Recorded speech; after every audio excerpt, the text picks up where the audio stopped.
Welcome to another edition of Campfire Stories.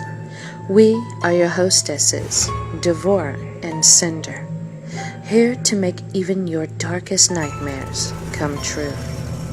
And while Devora was indeed dug up in time, she still has more of the neighborhood to terrorize.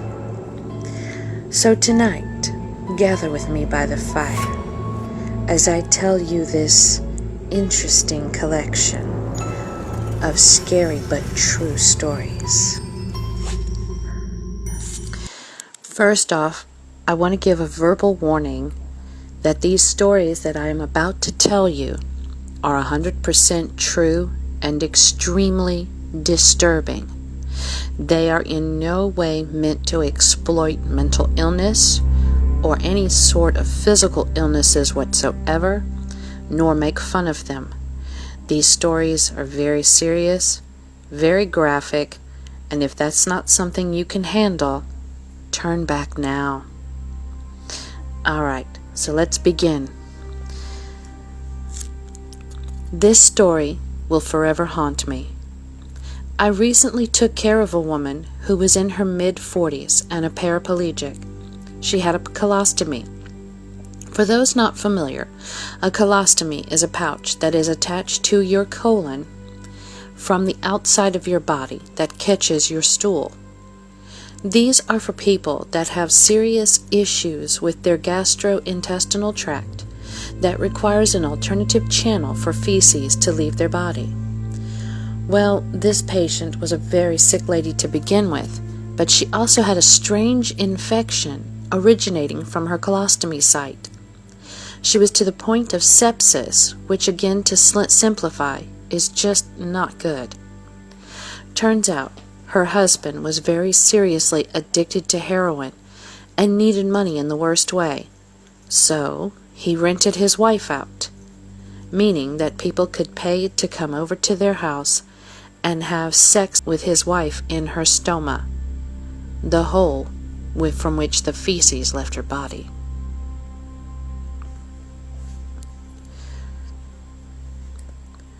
Paramedics brought in a woman in labor, accompanied by her boyfriend. I performed a quick visual check and found something quite unsettling. She appeared to be sewn shut, like with thick yarn.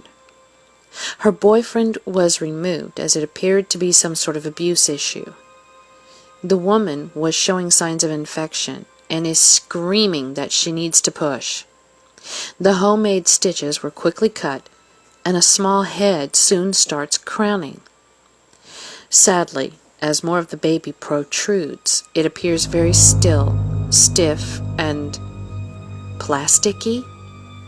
It turns out that this mildly psychotic woman so badly wanted to have a baby that she shoved a Cabbage Patch doll up her hoo-ha and sewed it shut to keep it in.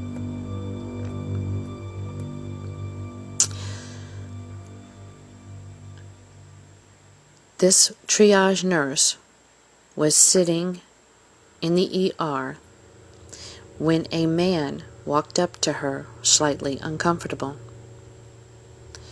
Nurse saying, "How can I help you?" And the man says, "My vagina is bleeding." The nurse suspected that the patient was transgender, but the only reply she could muster is, "Vagina?" Man says, "Yes, my vagina has been bleeding for some time now and won't stop."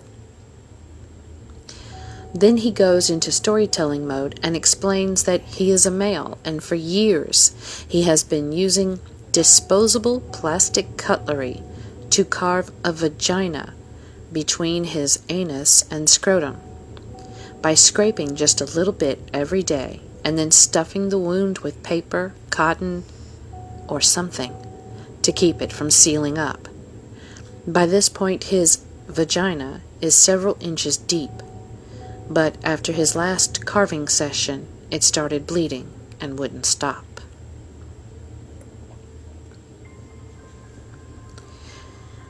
My dad is in nursing school and told me one story where they brought in a mentally disturbed woman who was behaving violently.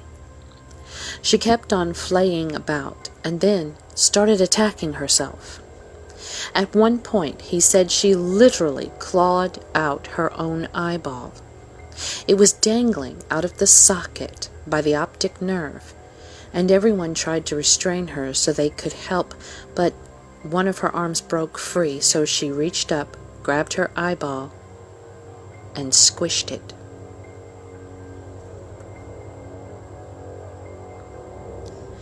My friend is a nurse and working in Melbourne, and a well-known patient, called a frequent flyer with mental health concerns, came in throwing up.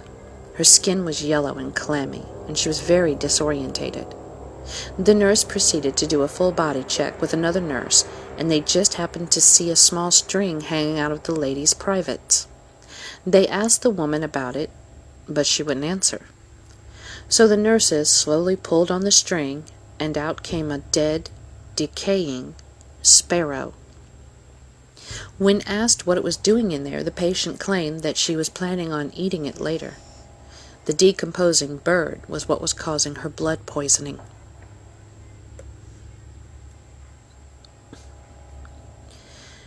A guy came into the ER. Apparently, he had been found living in his car, basically rotting away. The guy was at least 500 pounds and had to be cut out of the car. He stunk so bad the whole ER and ambulance bay smelled like dead flesh. There were maggots inside of his open wounds, and the sores were so big the man's hip bone was visible.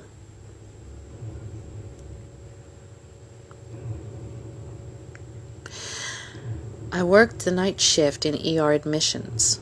I have seen lots of craziness in my day, but the worst was a schizophrenic man who went off his meds. When he came in, he looked normal. There wasn't anything obviously wrong with him. He asked to see a nurse, so we paged triage. The nurse was with a patient, but came out to ask him why he needed a nurse, and he said, "I cut my private area." So she finishes with her patient and comes back for him. When she gets him to the triage room, she asks to see the wound. He drops his pants, and his entire penis is gone. This guy had really no idea what he had done. He didn't even bring it in. He didn't even know where it was. He had waited way too long to come to the ER, and his penis was found in a cemetery later on. All of the men in triage looked very pale.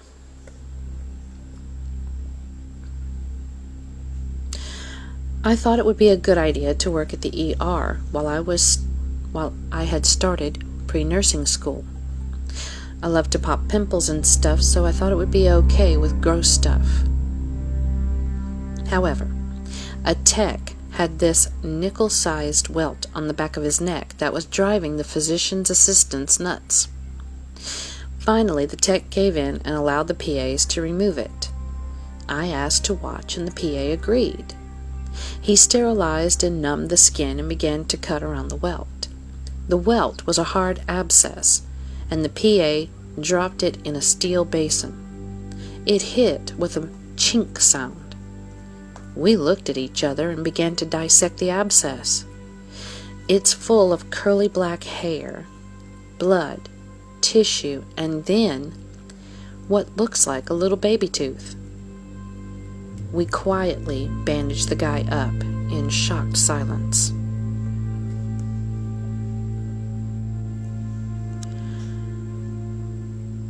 There was this young couple who had tried to remove a lost condom unsuccessfully with a pair of spoons. Don't ask. But they failed. They told us they were very worried. So we went in, the doctor and I, and there was no condom. What they had been trying to pull out, however, was her cervix with those spoons.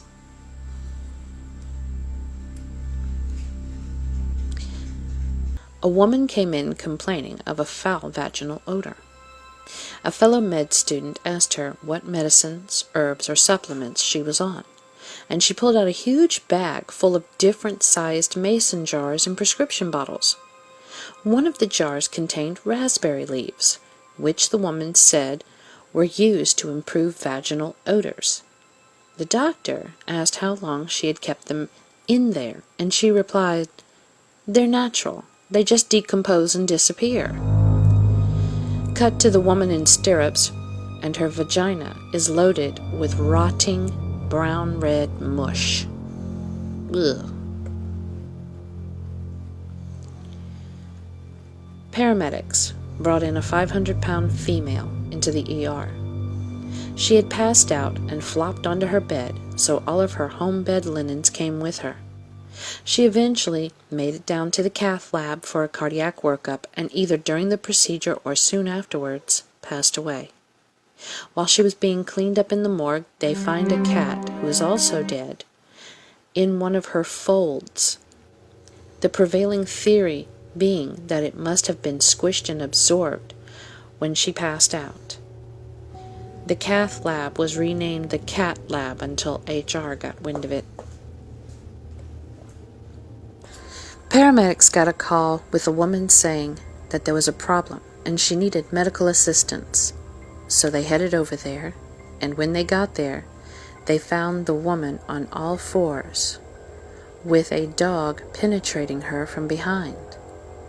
Turns out that she wanted to have sex with her German Shepherd, but wasn't quite prepared for the knot which was stuck inside of her.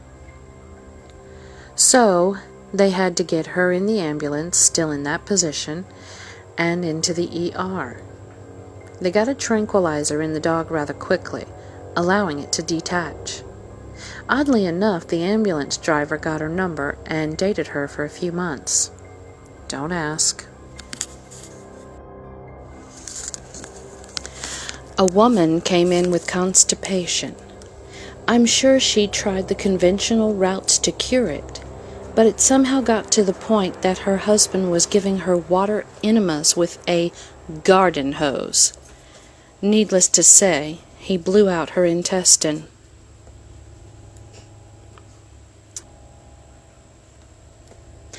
I work on a post-intervention heart floor where patients have heart catheters.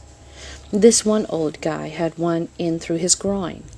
He decided to rip it out of his leg and go to the bathroom. I have never seen so much blood shooting from what looked to be the man's penis. I freaked out and yelled for more nurses and pushed him back into bed. He was literally white as a ghost from all the blood loss. When the nurses came running in, they started sliding and falling in the massive pool of blood that had accumulated on the floor. He ended up being fine, cackling the whole time, covered in blood. And to add to the mix, he was missing a large amount of teeth. Talk about disturbing. A gentleman came in with short of breath. An X-ray showed a lot of fluid in his chest, and we decided to drain it to help him breathe. We got about 2 liters of pus from his chest. It was like doing a delivery. I was quite literally soaked from the waist down with foul-smelling, thick yellow goo. We had been expecting simple fluid. He died a few days later, and we learned that he had somehow ruptured his esophagus, leaking food and whatnot into his chest, which was the source of his infection.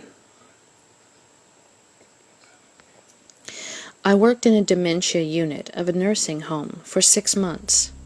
My first day there was a woman there who had previously been in a mental hospital, and when I went to go talk to her, she points out the window and says, "See those kids out there? Aren't they beautiful?" There were no kids, but I went along with it. And then she goes, "I didn't mean to burn them. I didn't mean to kill my children."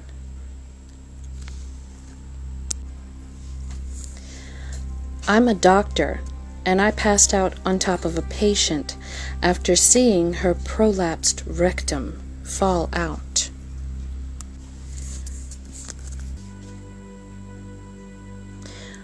But the most disturbing thing I've ever seen was a woman who was quite literally ripped apart by wild dogs. Disturbing because you'd think that sort of thing doesn't happen in the United States in a modern era, and yet it did.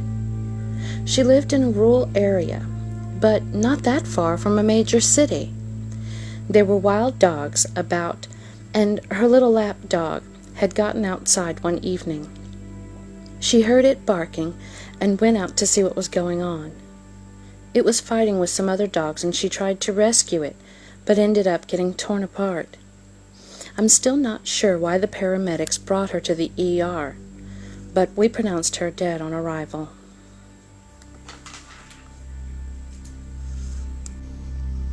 I once saw a lady with a strep infection in her vagina to match the one in her throat. Both were given to her by her boyfriend. She only noticed there was a problem when sex became painful for her.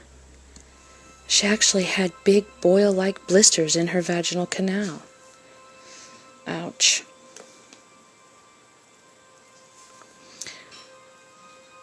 The farmer, who walked in with his own arm held in his hand, amputated in some sort of baling machinery.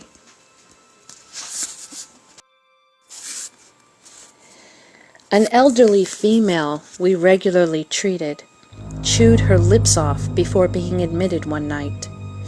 We pumped her stomach as she had ingested antifreeze along with her lip tissue. My boyfriend is a paramedic.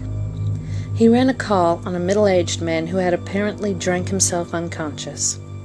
The garage was littered with beer cans, and he smelled strongly of beer, so it was pretty cut and dry. Turns out this man was a landscaper who was either too poor or too lazy to properly store his weed killer. So he did the responsible thing and stored it in empty beer cans. He got maybe 20 beers deep and then chugs a whole can of plant killer. He died on the scene.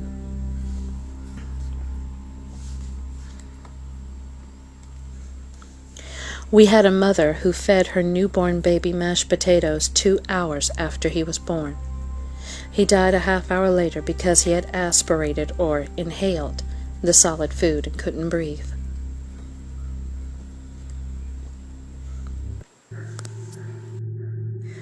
Thank you for watching, friends. We hope you enjoyed this little visit with us. And if you did, please subscribe, like, and come back next time. And remember, there is nothing in the dark that wasn't there in the light. So enjoy.